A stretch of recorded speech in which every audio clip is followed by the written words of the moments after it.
Hello everyone. तो चलिए question number 4 पर आते हैं। Tick the statements that are correct. हमें उस स्टेटमेंट को टिक करना है जो कि ठीक बोली गई है। ए पार्ट देखते हैं। By eating rice only we can fulfil nutritional requirement of our body. ये कह रहा है कि अगर हम सिर्फ राइस खा रहे हैं, सिर्फ चावल खा रहे हैं, तो हमारी बॉडी की जो न्यूट्रिशनल रिक्वायरमेंट है, मतलब जितने न्यूट्रिशंस उसको चाहिए, क्या वो रिक्वायरमेंट पूरी हो जाएगी सिर्फ राइस खाने से? तो देखो, सिर्फ राइस अगर आप खाओगे तो उससे आपको कार्बोहाइड्रेट्स तो मिल जाएंगे, लेकिन आपको तो और भी न्यूट्रिएंट्स चाहिए ना, फैट्स भी चाहिए, प्रोटीन भी चाहिए और मिनरल्स भी चाहिए और चीजें, तो वो तो नहीं मिलेगी सिर्फ राइस खाने से। तो ये चीज जो है ये गलत है। बी पार्ट देखते हैं। Deficiency diseases can be prevented by eating a balanced diet.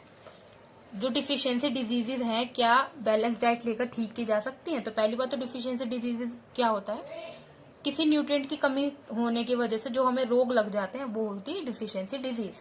Deficiency का मतलब कमी है और डिजीज का मतलब रोग है। मतलब किसी न्यूट्रिएंट की कमी होने की वजह से अगर हमें कोई रोग लग रहा है तो वो है डिफिशियंसी डिजीज।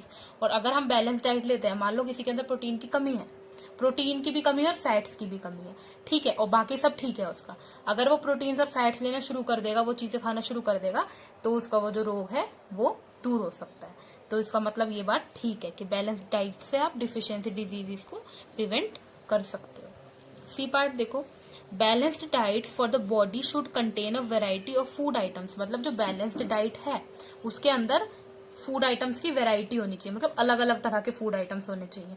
तो ये बात बिल्कुल ठीक है। अलग अलग तरह के मतलब एक आइटम ग्रेन का होना चाहिए, फिर मीट का होना चाहिए, मीट या वेजिटेबल, और जो एक आइटम है वो पल्सेस का होना चाहिए, ठीक है, दाल का।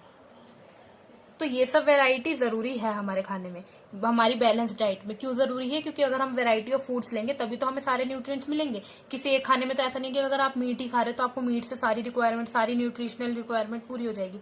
ऐसा तो नहीं है ना, अलग अलग खाना खाओगे तभी आपको सारे न्यूट्रिएंट्स बॉडी में मिलते चले जाएंगे। तो इसका यही मतलब है कि बैलेंस डाइट में वेराइटी ऑफ फूड आइटम्स होने चाहिए। ये नहीं कि एक ही आइटम है तो एक ही खाया चले जाए, ऐसा नहीं है। तो ये बात ठीक कही गई है।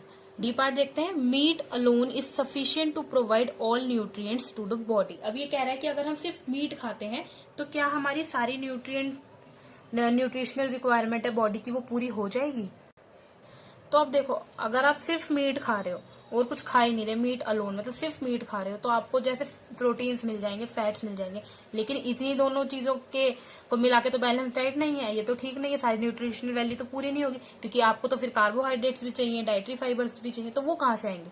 मीट से तो नहीं मिलेंगे, मीट से तो प्रोटीन और फैट मिल रहा है, तो वही तो जरूरी नहीं है ना, सिर्फ सारे न्यूट्रिएंट्स चाहिए। तो इसीलिए जो बात है ये गलत कही गई है। तो इसी के साथ साथ हमारा क्वेश्चन नंबर 4 भी कंप्लीट होता है।